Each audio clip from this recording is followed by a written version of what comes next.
வணக்கம் மக்களே! நான் சத்யா. நீட்க்கு ஃபிசிக்ஸ பார்த்து பயப்படுறீங்களா? நம்ம சேனல்ல நம்ம ஃபிசிக்ஸ ஒரு ஸ்டோரி மாதிரி சிம்பிளா, எக்ஸாம் ஓரியன்டடா படிக்கலாம். நம்ம எய்ம் ஒரே ஒரு எய்ம் தான். நீட் 2027ல ஃபிசிக்ஸ்ல 160 பிளஸ் எடுக்கணும். ஸோ இதுக்காக நம்ம என்ன பண்ண போறோம் அப்படின்னா, ஒர்க் பண்ண போறோம். ஸோ இதில ஃபார்முலா மட்டும் கிடையாது. Concept plus shortcut plus previous year questions. So இது எல்லாமே பிரேக் பண்ணி சொல்லித் தரேன். ஸோ நீட் எக்ஸாம் பொறுத்த வரைக்கும் இந்தியா லெவலில் நடக்கக்கூடிய ஒரு என்ட்ரன்ஸ் டெஸ்ட் அப்படின்னு நம்ம சொல்லலாம்.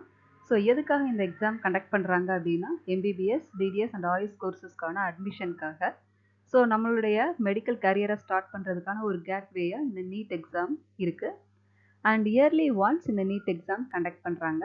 ஸோ இதுக்கான சிலபஸ் எதை பேஸ் பண்ணி இருக்கும் அப்படின்னா என்சிஇஆர்டி சிலபஸ் தான். ஸோ இதில் நான் ஃபஸ்ட்டு ஸ்டாண்டர்ட்லேருந்து 12th ஸ்டாண்டர்ட் வரைக்கும் படிக்கணுமா அப்படின்னு கேட்டால் கிடையாது. கிளாஸ் 11th அண்ட் 12th சிலபஸஸை நம்ம கம்ப்ளீட் பண்ணாலே எனஃப் தான். ஸோ என்னென்ன சப்ஜெக்ட்ஸ் கவர் பண்ணியிருக்காங்க அப்படிங்கிறத பார்க்கலாம். So first subject physics, second one chemistry, third one botany and fourth one zoology. So இதில் ஃபிசிக்ஸில் நான் 160 ப்ளஸ் எடுக்கணும். அதுக்கான பேஸ் என்ன அப்படிங்கிறத நான் எக்ஸ்பிளைன் பண்ணுறேன். ஸோ பேசிக்காக இருக்கக்கூடிய கான்செப்ட், ஃபிசிக்ஸில் இருக்கக்கூடிய லாஸ், பேசிக் கான்செப்ட்ஸ் இதில் எல்லாத்தையுமே நம்ம ஃபஸ்ட்டு ஸ்ட்ராங்கராக ஆகணும். அண்ட் ப்ராக்டிஸ், ரெகுலர் ப்ராக்டிசஸ் வந்துட்டு இருந்துகிட்டே இருக்கணும். டெய்லி நடத்துகிறத நம்ம திரும்ப ப்ராக்டிஸ் பண்ணிகிட்டே இருக்கணும். நியூமெரிக்கல் ப்ராப்ளம்ஸை ப்ராக்டிஸ் பண்ணிகிட்டே இருக்கணும். அண்ட் நடத்தக்கூடிய போர்ஷன்ஸ் எல்லாத்தையுமே டெய்லி நம்ம ரிவைஸ் பண்ணணும். கண்டிப்பாக மார்க் டெஸ்ட் அட்டென்ட் பண்ணணும். அண்ட் ஃபிசிக்ஸில் கேட்கக்கூடிய கொஸ்டின்ஸ் மோஸ்ட்லி 70% நியூமெரிக்கல் ப்ராப்ளம்ஸ் தான் வந்து நமக்கு வருது. ஸோ அந்த ப்ராப்ளம்ஸை அந்த 1 மினிட்குள்ளே எப்படி சால்வ் பண்ணுறது, அதுக்கான ஸ்கில்ஸை நம்ம என்ன பண்ணணும், ஆட்டோமேட்டிக்காக டெவலப் பண்ணணும். ஸோ எக்ஸாம் பேட்டர்ன் வந்து பார்த்துடலாம். ஸோ நான் ஆல்ரெடி சொன்ன மாதிரி 4 சப்ஜெக்ட் வந்துட்டு இந்த எக்ஸாமில் இருந்து கொஸ்டின்ஸ் கேட்குறாங்க. So first subject physics. So இதிலிருந்து 45 கொஸ்டின்ஸ் கேட்குறாங்க. ஒரு கொஸ்டினுக்கும் 4 மார்க்ஸ். So maximum 180. அண்ட் கெமிஸ்ட்ரியிலேருந்து 45 questions, maximum mark 180. Biology, botany and zoology ரெண்டையும் கம்பைன் பண்ணி 90 கொஸ்டின்ஸ் கேட்குறாங்க. Maximum mark 360. ஸோ இது எல்லாத்தையும் ஆட் பண்ணோம் அப்படின்னா நமக்கு 180 கொஸ்டின்ஸ் வருது. ஸோ 180 கொஸ்டின்ஸ்க்கு 720 மார்க்ஸ் மேக்ஸிமம் நம்மளால் ஸ்கோர் பண்ண முடியும். ஸோ ப்ராக்டிக்கலாக எவ்வளோ ஸ்கோர் பண்ண முடியும் அப்படின்னு கேட்டால் 650 ப்ளஸ் நம்மளால் ஸ்கோர் பண்ண முடியும்.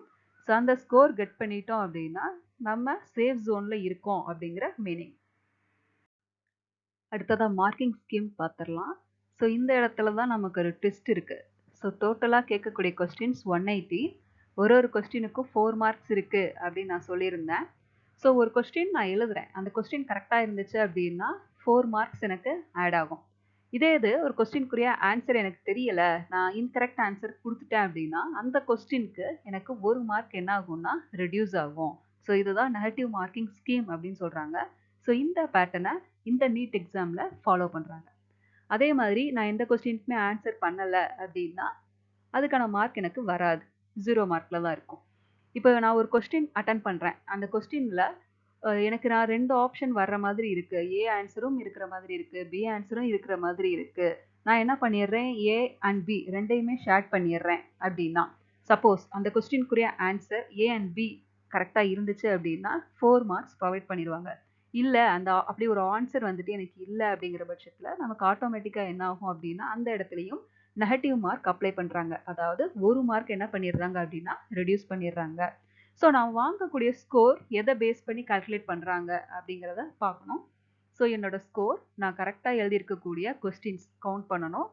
ஸோ ஒரு கொஸ்டினுக்கு 4 மார்க்ஸ் அப்படின்னு சொல்லியிருந்தேன் இல்லையா. So correct questions into 4 minus இன்கரெக்டாக எழுதியிருக்கக்கூடிய கொஸ்டின்ஸ் இன்ட்டு 1. ஸோ இந்த ஃபார்முலாவை நம்ம அப்ளை பண்ணி பார்த்தோம் அப்படின்னா என்னுடைய ஆக்சுவல் ஸ்கோர் என்ன அப்படிங்கிறத என்னால் ஈஸியாக கால்குலேட் பண்ண முடியும். ஸோ இதுக்கு ஒரு எக்ஸாம்பிள் பார்க்கலாம். ஸோ இப்போ நான் கரெக்டாக ஒரு 150 கொஸ்டின்ஸ் எழுதியிருக்கேன், தப்பாக ஒரு 20 கொஸ்டின்ஸ் எழுதியிருக்கேன்.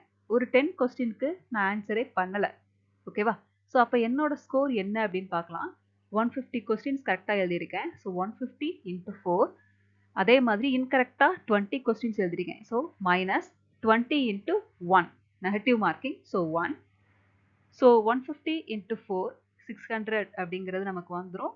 அண்ட் 20 கொஸ்டின்ஸ்க்கு நான் தப்பாக எழுதிருக்கிறதுனால 20 இன்ட்டு 1 மைனஸ் 20 அப்படின்னு வந்துடும். ஸோ ஃபைனலாக எனக்கு 580 மார்க்ஸ் கிடைக்கும். ஓகே.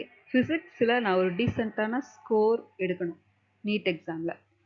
ஆனால் சிலபஸ் பார்த்தா எனக்கு அவ்வளோ டாபிக்ஸ் இருக்குது. ஸோ இதில் எந்த டாபிக் நான் ஃபஸ்ட்டு எடுத்து படிக்கணும் அப்படிங்கிறது எனக்கு ரொம்பவே டவுட்டாக இருக்குது அப்படின்னு நிறைய ஸ்டூடெண்ட்ஸ்க்கு டவுட் வரலாம். ஸோ இந்த ஸ்லைடில் நான் என்ன கொடுத்துருக்கேன் அப்படின்னா, எந்த டாபிக்ஸ்க்கெல்லாம் ஹை ப்ரையாரிட்டிஸ் கொடுக்கணும் அப்படின்னு கொடுத்துருக்கேன். ஸோ இது ஃபுல்லாகவுமே உங்களுடைய ப்ரீவியஸ் இயர் கொஸ்டின்ஸை அனலைஸ் பண்ணி எதில் வந்து மோஸ்ட்லி கொஸ்டின்ஸ் அரைஸ் ஆயிருக்கு, எந்த டாபிக் கீழே நிறைய கொஸ்டின்ஸ் வந்துட்டு கேட்டிருக்காங்க அப்படிங்கிறத பேஸ் பண்ணி எடுத்துகிட்டு வந்திருக்கக்கூடிய ஒரு வியூ தான் இது. ஸோ ஃபஸ்ட்டு நம்ம ஃபோக்கஸ் பண்ண வேண்டியது மெக்கானிக்ஸில் ஃபோக்கஸ் பண்ணணும்.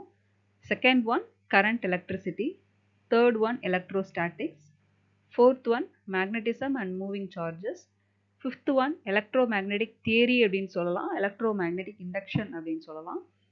அண்ட் அதோட சேர்த்து நம்ம ஆல்டர்னேட்டிங் கரண்ட்டையும் படிக்கணும், ஏசி சர்க்கியூட்ஸ் அதையும் வந்து நம்ம ஃபோக்கஸ் பண்ணணும்.